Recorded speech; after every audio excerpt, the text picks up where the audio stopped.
tout le monde! Bon vendredi! Bienvenue dans un live coaching Q&A pour répondre à vos questions. Et cette semaine, je vais parler de comment augmenter ses ventes puis d'assurer un fonds de roulement pour réduire le stress. Donc, je vais vous parler de prédictabilité, je vais vous parler de stratégie de récurrence, je vais vous parler de comment on fait pour justement devenir à l'aise avec des entrées d'argent plus constantes plutôt que des grosses fluctuations. Donc, ça va être un live full intéressant. Dites-moi un petit coucou quand vous êtes là, je vais ouvrir mon Facebook. Merci pour celles qui ont patienté, je voulais terminer des choses avant d'arriver ici. Mon but, c'est que quand je suis ici, je sois à 100% présente avec vous. Puis, en fait, c'est tout le temps ça mon intention. Mais là, j'avais des choses à compléter avant. Fait que merci d'avoir attendu pour moi. Et celles qui sont en replay, écrivez-moi replay. Donc, aujourd'hui, on va parler, allô Jessie, contente de te voir. Aujourd'hui, on va parler de ce sujet-là parce que je pense que quand on est en croissance, on recherche souvent des plus grosses entrées d'argent ou on recherche à augmenter rapidement le chiffre d'affaires. Puis, c'est généralement une trappe, en fait, parce que quand on vise à augmenter son chiffre d'affaires, on ne veut pas juste le faire pour un mois, on veut le faire de façon constante. Donc, on doit penser à l'infrastructure de son entreprise de façon soutenable pour pouvoir y arriver. Et quel timing de parler de ça juste avant les promotions des fêtes, du Black Friday, du Boxing Day, tout ça, là. Cadeaux de Noël et tout comme entrepreneur pour réfléchir à une structure de vente qui soutient la croissance de l'entreprise à travers le temps. Je vais prendre le temps de mentionner que c'est définitivement plus difficile de vendre à ce moment-ci. Allô Caroline, contente de te voir. J'ai perdu les commentaires. C'est définitivement plus difficile pour les entreprises de façon globale de vendre en ce moment. Les raisons sont simples. On connaît un ralentissement économique pour différents facteurs. L'effet post-pandémie est réel, donc il y a beaucoup d'entreprises qui sont affecté par ça, qu'on le veuille ou non, et il faut le tenir en considération. Donc, quand on regarde ses objectifs de vente puis qu'on regarde son fonds de roulement, on doit faire des projections un petit peu plus réalistes où on doit se fier un petit peu plus à ce que l'industrie vit en ce moment. Il y a certaines industries qui n'ont pas du tout été affectées, mais je dirais que de façon globale, il y a beaucoup de gens qui ont vu un ralentissement de façon globale dans les entreprises que je coach. Donc, je ne nomme pas personne, mais de façon globale, il y a un petit ralentissement. Je ne suis pas en train de dire que les entreprises sont en train de fermer, ce genre de choses-là, mais il y a définitivement une baisse. On en a vu, on en a entendu parler dans les restaurants, c'est plus difficile. Donc, tout ce qui est tourisme, restauration, c'est les premiers endroits qui sont affectés par des ralentissements économiques. C'est là où le budget va le moins être attitré. Donc, c'est normal qu'on puisse ressentir ce genre de ralentissement-là dans d'autres industries. Puis, ça ne veut pas dire que tu ne peux pas vivre de croissance, mais c'est fort probable que ça soit plus d'efforts, plus de stratégies pour arriver à maintenir cette liquidité-là. Donc, Saint-Hubert ont annoncé, puis je trouve ça intéressant de faire des parallèles avec l'actualité parce que ça peut nous aider à comprendre un petit peu plus. Ah, j'ai oublié de mettre mon micro. Fait que vous entendez peut-être un son qui n'est pas super, mais j'ai oublié de mettre mon micro. Too bad, so sad. Donc, on a vu que Saint-Hubert ont revu leur prix à la baisse pour permettre l'accessibilité de leur menu valeur qu'ils appellent, je crois.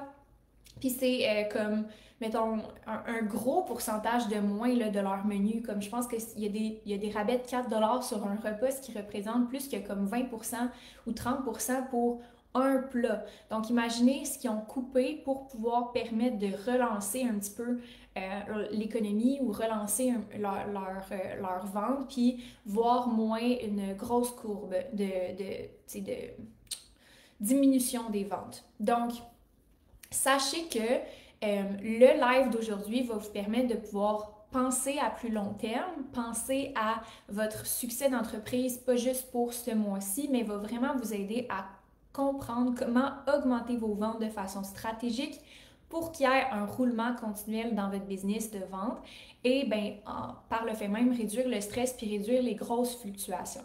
On veut le plus possible éviter les fluctuations énormes dans une entreprise. Il y a différentes raisons pour ça, c'est que ça crée énormément de pression financière pour l'entreprise.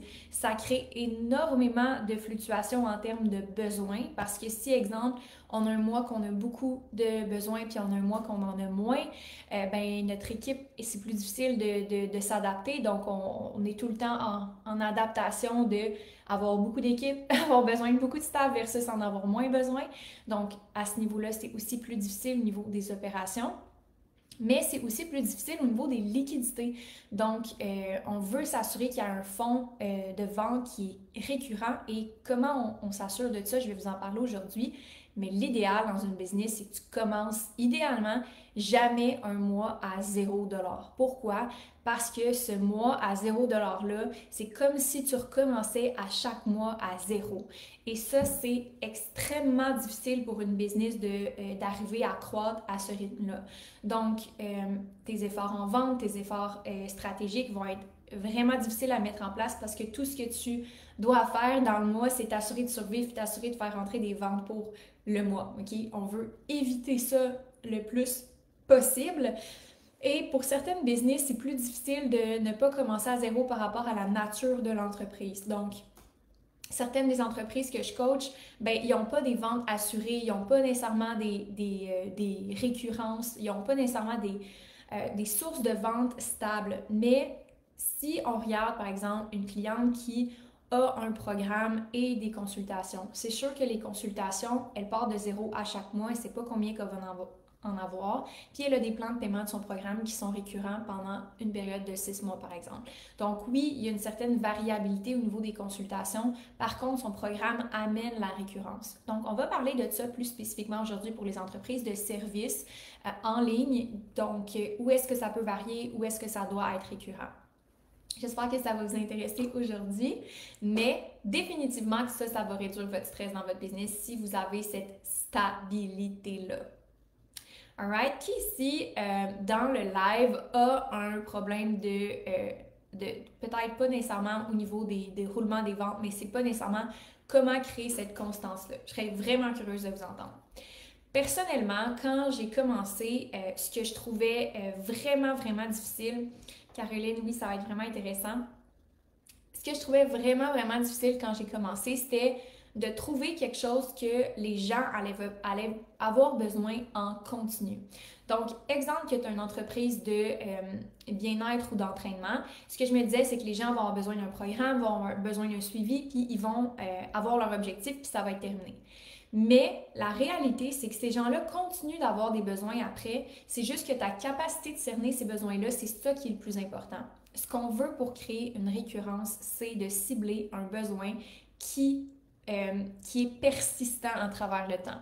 Donc, c'est pas de créer une dépendance à son service ou à son entreprise, c'est de s'assurer de répondre à un besoin. Donc, on veut pas nécessairement ne pas donner les transformations aux clients juste pour qu'ils restent dans notre entreprise, mais on veut définitivement s'assurer qu'on continue de rencontrer son besoin le plus longtemps possible dans la mesure où ce que ça rencontre les ressources de l'entreprise puis la mission de l'entreprise. Fait que, par exemple, qu'on a une agence marketing et qu'on offre des services. Est-ce que, oui, on peut faire le site web, mais est-ce qu'on peut faire également la gestion des médias sociaux? Est-ce que ça, c'est cette récurrence-là? Est-ce qu'on peut aller ajouter les publicités par-dessus ça? On accompagne le client dans ses besoins. Et le plus qu'on va le faire, puis le plus qu'on va s'assurer de cibler les besoins récurrents et plus qu'on va créer une constance dans son entreprise. Donc, encore une fois, ça dépend de votre industrie, ça dépend de votre business, mais si vous avez un moyen de créer cette récurrence-là dans votre entreprise sous forme d'abonnement, sous forme de plan de paiement, sous forme d'engagement plus long terme, c'est définitivement quelque chose que vous devez prioriser pour diminuer le stress. Donc, bien entendu, c'est pas possible pour toutes les business d'avoir un modèle d'abonnement. Par contre, si, exemple, j'ai une entreprise en massothérapie, j'ai une cliente qui a des clients en massothérapie, Donc oui, elle, dans son cas, elle a une certaine récurrence dans ses clients, mais c'est pas un abonnement. Les gens ne payent pas à chaque mois pour la massothérapie. Qu'est-ce qu'elle pourrait faire pour développer plus de récurrence? C'est d'avoir peut-être une banque de massages réservés en promo. Donc, si le client sait qu'il va prendre minimum 3 massages dans l'année, c'est d'avoir cette récurrence-là, puis d'avoir cet argent qui est déjà assuré dans les ventes de l'entreprise. Donc, c'est certain que ça va aider à la croissance parce que si tu sais que le client a déjà payé ou a déjà pris cet engagement-là, bien, tu as des ventes que tu peux planifier dans l'année, fait que tu peux planifier ton personnel en conséquence. Donc, tu peux dire, ben garde, j'ai, on va dire, 100 rendez-vous déjà d'assurer cette année, mais j'ai besoin de X thérapeutes. Parfait, donc je peux planifier ma croissance plus facilement que ben, je commence l'année puis je ne sais pas combien de clients je vais avoir. Donc, il y a des choses comme ça qu'on peut faire. Puis c'est certain qu'il y a des calculs qu'on peut faire.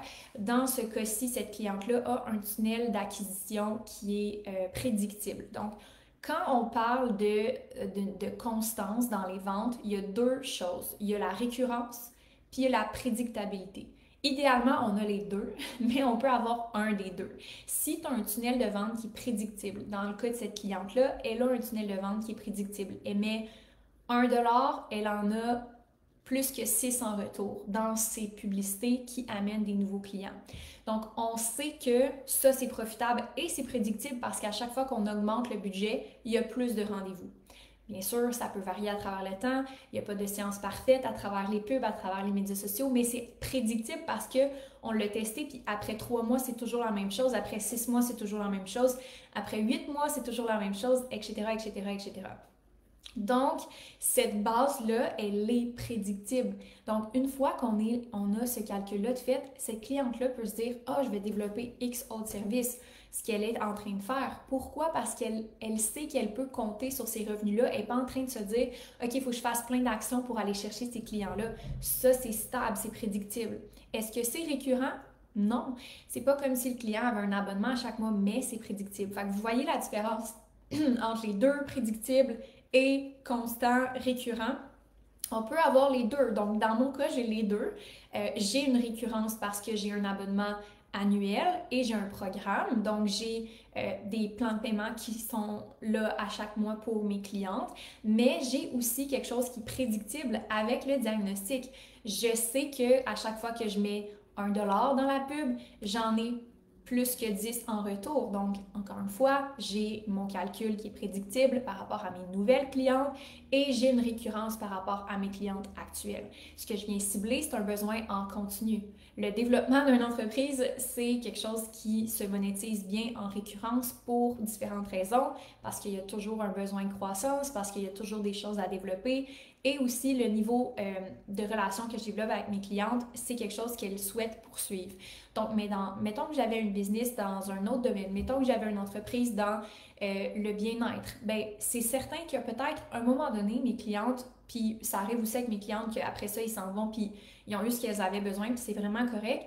Mais c'est possible que dans une entreprise de bien-être, je développe autre chose qui fait que les gens ont toujours besoin d'aller se ressourcer. C'est pas quelque chose que les gens arrêtent d'avoir besoin.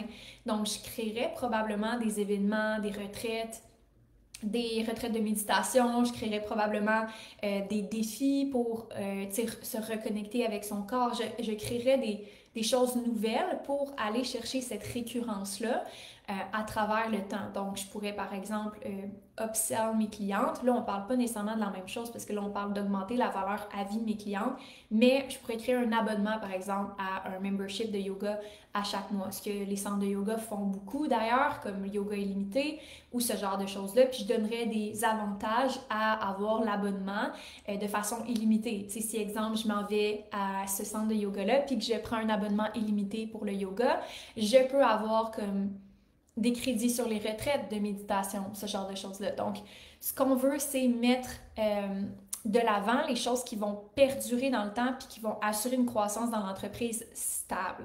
C'est sur ça qu'on veut mettre l'accent. J'ai pas lu le commentaire de Maria, je m'excuse. J'étais partie dans mes affaires. Je suis exactement dans ce questionnement-là. Je me demande vers quoi je me dirige vers mes clientes après l'accompagnement de 3 mois.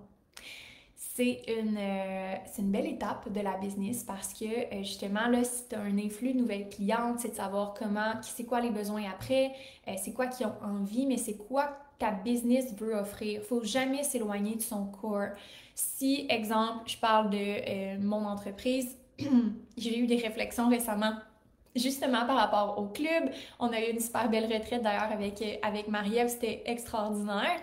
Et le club, pour moi, c'est définitivement quelque chose qui est récurrent dans ma business, puis c'est quelque chose qui permet la croissance de l'entreprise sur le long terme pour plusieurs choses, dont les résultats sur le long terme de nos clientes sont extraordinaires sur le long terme. Pourquoi? Parce qu'on a plus de temps pour avoir plus de résultats, on a plus de support, donc c'est définitivement quelque chose qui, moi, en quel je crois, l'accompagnement sur le long terme. Donc, ça vient supporter le core de la business, puis les valeurs, puis la mission. Ça ne veut pas dire que c'est la bonne réponse pour tout le monde. Je ne suis pas en train de dire que tout le monde devrait avoir un club ou qu'il devrait avoir une formule annuelle pour tout le monde. Définitivement pas. Ce que j'ai décidé de mettre de l'avant, c'est que ce club-là était aussi beaucoup plus en proximité. Donc, on n'est pas dans un gros groupe, on n'est pas comme un parmi tant d'autres. J'ai des relations avec mes clientes très, très proches et je parle de leur business à chaque semaine avec elles. Donc, c'est encore une fois de mettre l'accent sur une des valeurs de MQ Consultation qui est la proximité, les relations humaines qu'on a avec nos clientes. Donc, tu as bien répondu en nommant un membership, c'est à quoi je pensais offrir événements, etc. J'aime vraiment ça. J'aime vraiment, vraiment ça. Fait que, tu sais, pour certaines personnes, les modèles vont varier, mais on a plusieurs façons de rencontrer le besoin de récurrence. Donc, comme je dis, il n'y a pas juste comme un abonnement annuel qui est vrai, ça peut être des abonnements mensuels, comme Marie-Ève dit, un genre de membership. Puis, vous avez plus de latitude en termes de flexibilité, tout dépendamment de ce que vous offrez. Tout ça pour dire que, je ne veux pas m'égarer, là, je disais que prédictabilité et récurrence, c'est définitivement un synonyme, mais on le veut pour ne pas faire des up and down dans sa business. Donc, si, exemple, j'ai une cohorte ou j'ai quelque chose que je lance qui est comme, par exemple, pour le Black Friday, mais là, j'ai plein d'inscriptions à ce moment-là. Là, j'ai un gros influx de clients et c'est totalement bon, là, c'est pas mauvais. Mais ce que ça fait, c'est que là, j'ai plein de nouvelles clientes, plein de nouvelles personnes à servir. Donc, je veux engager, je veux servir mieux ces clientes-là. C'est plus de volume, c'est plus de choses à gérer. OK. Qu'est-ce qui se passe après? Le mois d'après, ben là, plus de vente. Donc là, on a tout ce staff-là à payer, on n'a pas de récurrence, on n'a pas de rien qui supporte l'entreprise et ça peut être un modèle, mais généralement et typiquement, ce qui arrive quand on a ce genre de modèle-là, c'est que c'est vraiment des montagnes russes. Donc, c'est difficile de prédire une croissance sur quelque chose qui est aussi peu fiable. C'est difficile d'avoir une espèce de stabilité en termes de cash flow parce qu'on a des entrées d'argent plus prédominantes à 2 moments dans l'année. Est-ce que c'est possible de pouvoir utiliser une marge de crédit, par exemple, pour les liquidités pendant l'année? Oui. C'est possible. Est-ce que c'est possible qu'on soit capable de prédire un lancement? Oui, parce que meilleur que tu deviens à ce lancement-là, puis plus que ça devient prédictible. Mais avant de te rendre là, ça peut prendre un bon moment pour que tu peaufines puis que tu l'ajustes. Puis je vais donner un exemple d'une super coach en ligne, Mélissa Normandin-Roberge, qui a été justement une de mes coachs que j'ai été dans son membership paillette pendant plusieurs années. Puis, tu sais, ses premiers lancements, elle le dit, mais elle avait pas beaucoup de clientes, puis c'était un abonnement d'1 an. Donc, elle faisait un lancement, les portes ouvraient, puis là, c'était 1 an, puis elle ne relançait pas avant l'année d'après.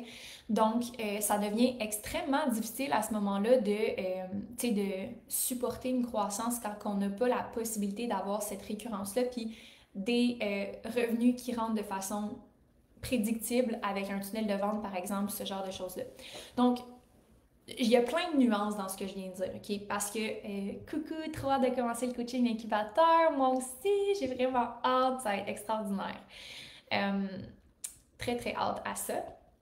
Il y a plein de nuances dans ce que je viens de dire parce que, en théorie, tout ce que je dis est vrai et c'est une préférence. Fait que je vais définitivement mettre un gros astérix pour moi, c'est une préférence d'avoir de la récurrence et de la prédictabilité pour différentes raisons, mais personnellement, c'est une préférence. Donc, c'est sûr que moi, je vais teinter mon approche de mes préférences. Je vais teinter ce que je valorise puis ce que je trouve important pour moi dans ce que je fais. Et tout ça peut être fait d'une autre façon que qu'est-ce que je vous dis en ce moment. Donc, pour certaines de mes clientes, ils vont vraiment fonctionner presque juste par lancement. Donc, leur façon, elles, d'être prédictibles, c'est de peaufiner, améliorer leur lancement à chaque fois. Donc, elles font un lancement à chaque mois, chaque 2 mois. Elles vont avoir cette récurrence-là de cette façon-là. Pour certaines autres, c'est un canal de vente qui est récurrent. Donc, pas leur business au complet, mais par exemple, ils vont avoir un canal. Donc, par exemple, peut-être qu'ils ont un cabinet en présentiel qui est leur récurrence, qui est leur source de revenus principale et ils vont développer leur activité en ligne. Mais il y a cette récurrence-là qui est là. Mais dans tous les business, peu importe la définition là, de la récurrence puis de la stabilité, c'est quelque chose sur lequel on peut se fier. Et sans ça, c'est vraiment tough d'être visionnaire, de développer, de pousser plus loin les idées, de développer l'entreprise carrément.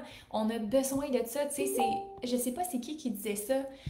Voyons, j'arrête pas de me faire déranger. Je m'excuse, gang. C'est peut-être même vous qui m'écrivez, mais là, je suis comme... Pourquoi que ça fait du bruit de même, Facebook, hein? Puis pourtant, ma fenêtre Facebook est pas ouverte. Je suis juste avec vous, je comprends pas.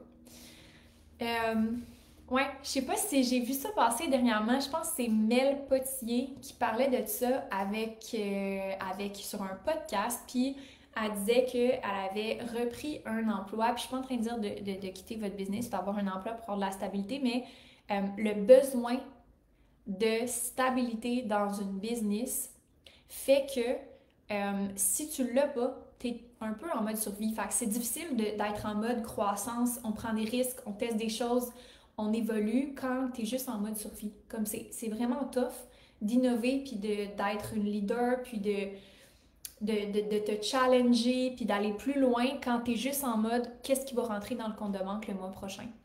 Puis je suis pas en train de dire que c'est votre cas, puis je suis pas en train de dire que c'est une mauvaise chose, by the way, c'est pas une mauvaise chose d'être dans ce stade-là de la business, c'est un stade que tout le monde passe au travers. Comme avant que ça fasse 5 ans que je sois coach d'affaires, mes premières années comme coach d'affaires, je me disais, même si je faisais des super bons chiffres d'affaires, je me disais, est-ce que je vais être capable de répéter ça le mois prochain? Est-ce que je vais être capable de répéter ça l'année prochaine? Puis ça fait partie de la game quand on se lance de vivre ces questionnements-là. C'est totalement normal. Donc, comment on augmente ses ventes puis on assure un roulement? On évite ce qu'il faut éviter. Il faut éviter les rabais tout le temps, OK? On évite ça le plus possible.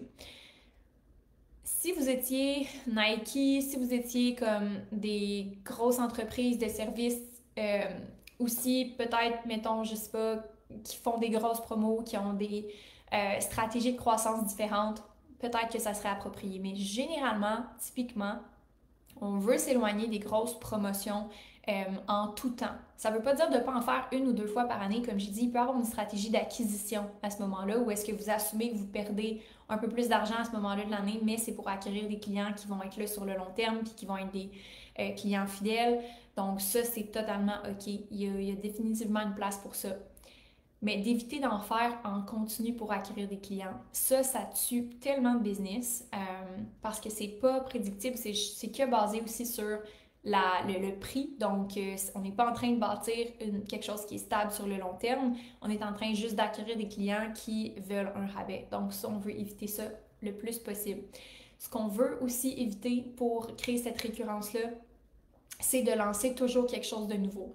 On veut définitivement s'éloigner de ça. Puis là, je dis ça pour les entreprises de services. J'ai des clientes dans les produits que j'ai déjà coachés qui, elles, faut qu'elles sortent des nouveautés. Puis c'est leur façon de, justement, à augmenter leur vente parce que les clients fidèles, ils ont déjà beaucoup de leur inventaire. Donc, ils vont acheter les nouveautés. Puis c'est la façon qu'ils développent leur récurrence.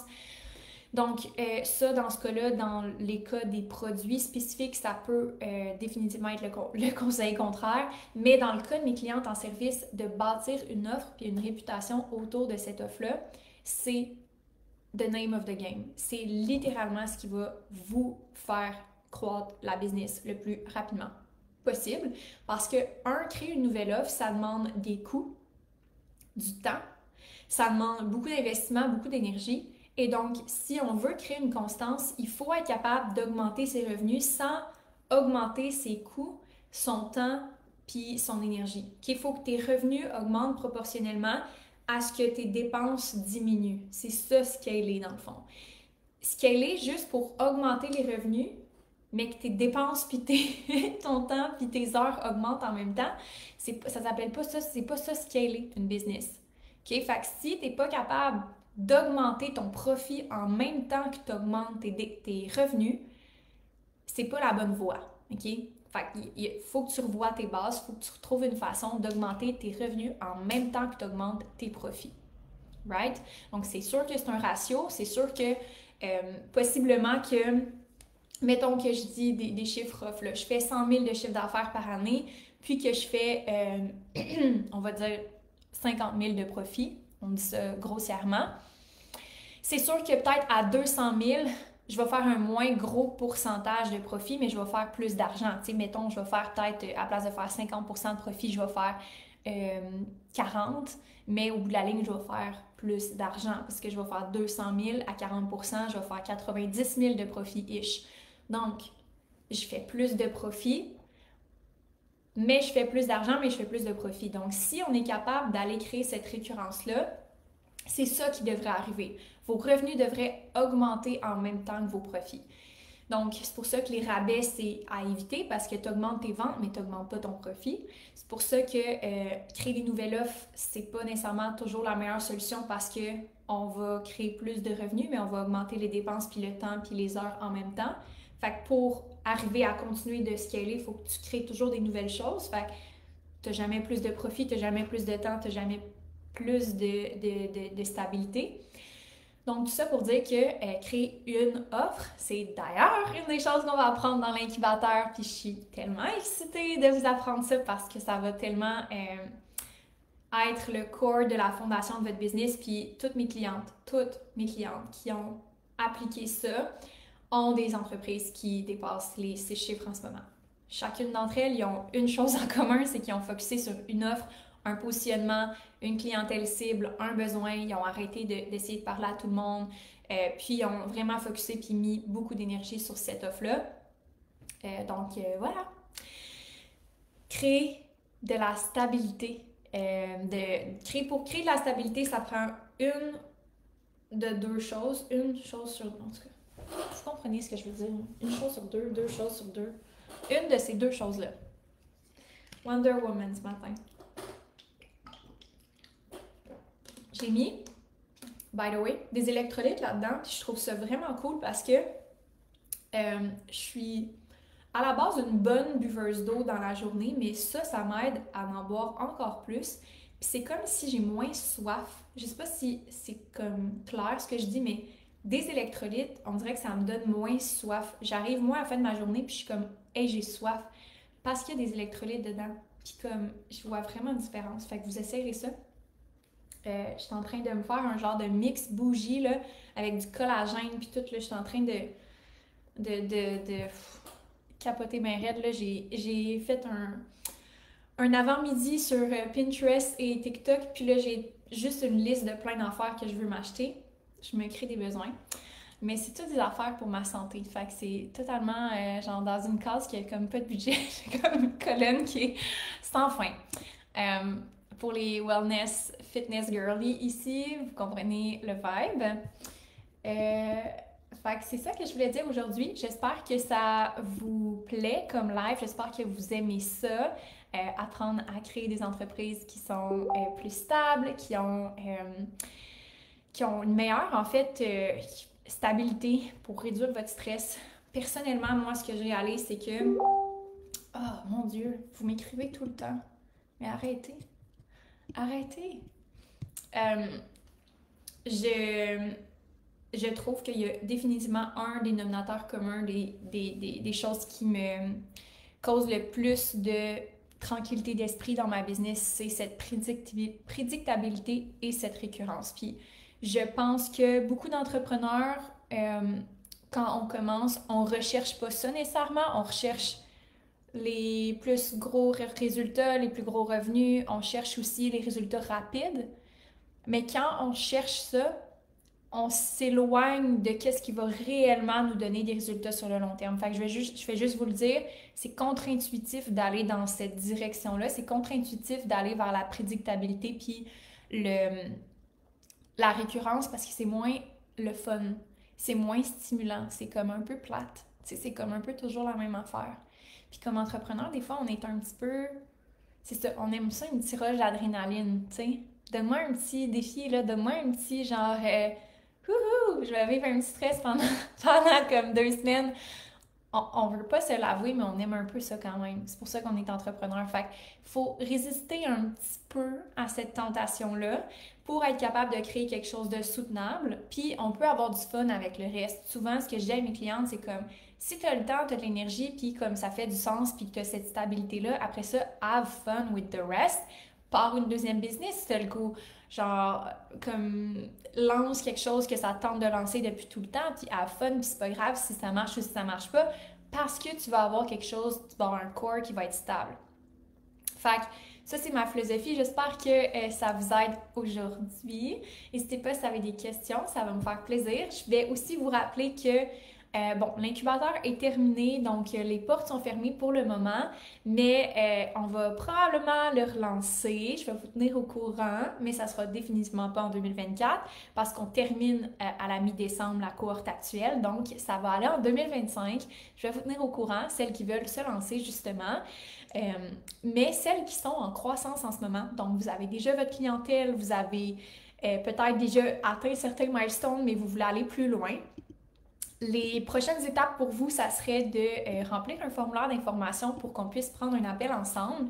Dans l'appel d'information, on va valider si on est un bon fit, comment je peux t'aider. Puis, on va parler du diagnostic. Le diagnostic, c'est le point d'entrée pour tous les services. Donc, c'est le service, dans le fond, qui est pour démarrer avant le programme. On va faire le diagnostic complet de ton entreprise, que ce soit au niveau des ventes, du marketing, de ton offre, de tes finances, tout. Puis on va faire un plan stratégique pour les 6 prochains mois pour que tu puisses atteindre tes objectifs de croissance. Je te mets le détail sur le diagnostic juste ici. Et le crédit du diagnostic est ensuite appliqué sur le programme. Donc, le programme, c'est sur 6 mois. Et à partir de là, on décide c'est quoi le forfait le plus adapté pour toi. Les forfaits commencent à peu près à 5200 de groupe. Et ça va jusqu'à plus si tu as besoin et si tu as envie de l'individuel. J'ai des clientes qui vont commencer le programme, ils font environ 50 000 par année jusqu'à 1 million par année. Donc, dans ce range-là, si tu es une entreprise en service en ligne, c'est définitivement la bonne offre de service pour toi. Mais si tu veux être certaine, tu as simplement à remplir un formulaire, qu'on puisse s'en discuter et que je puisse t'aider avant la fin de l'année 2024. Parce que ça va vite, il reste comme 2 mois et demi avant la fin de l'année 2024. C'est fou, raide. Et je vais prendre 2 semaines de vacances en décembre jusqu'en janvier. Donc, il me reste pas tellement de disponibilité. Je pense qu'il me reste comme maximum une dizaine de disponibilités pour le diagnostic pour commencer en 2024 et débuter possiblement le programme en 2025. Donc, tout ça pour vous dire que c'est dans les services les plus appréciés, le programme. Il y a eu des centaines de personnes qui l'ont complété. Le diagnostic, il est nouveau depuis 2023. Donc, il y a 75 personnes à peu près qui l'ont complété. La note globale du diagnostic est de 9,5. Donc, c'est un service qui est grandement apprécié, qui a une grande valeur à lui seul. Et ça nous permet de s'assurer qu'on est un bon match pour travailler ensemble, ce qui est super important pour moi. Je veux sentir qu'on est un fit en termes de coaché, je veux sentir qu'on est un fit en termes de stratégie, vision. Je veux sentir que je vois le potentiel aussi d'investir dans un projet avec toi parce que oui, c'est un investissement financier, le programme, puis je veux m'assurer que tu puisses avoir les résultats escomptés puis le support escompté. Donc, le diagnostic sert à tout ça. En plus de repartir avec une stratégie super détaillée dans un PDF avec étape par étape ce que tu dois réaliser. Donc, voilà. c'est pas mal ça que je voulais vous parler aujourd'hui. Je l'ai piné aussi dans le live pour que vous puissiez avoir accès à ces liens-là. Mais on va se revoir la semaine prochaine dans un autre live. J'étais vraiment contente de vous voir aujourd'hui. Ouais, j'ai d'autres choses que je vais vous dire. Oui, celles qui n'ont pas encore écouté le podcast, je vais aussi vous mettre ce lien-là. Le podcast saison 10 a commencé. On a débuté déjà la saison. On est rendu au 3e épisode. Lundi qui s'en vient. Mais je vous ai présenté Solène Fegg, qui est la coachée de la saison 10. Je vous invite à aller voir ça. Ça va vraiment valoir le coup d'aller écouter cet épisode-là.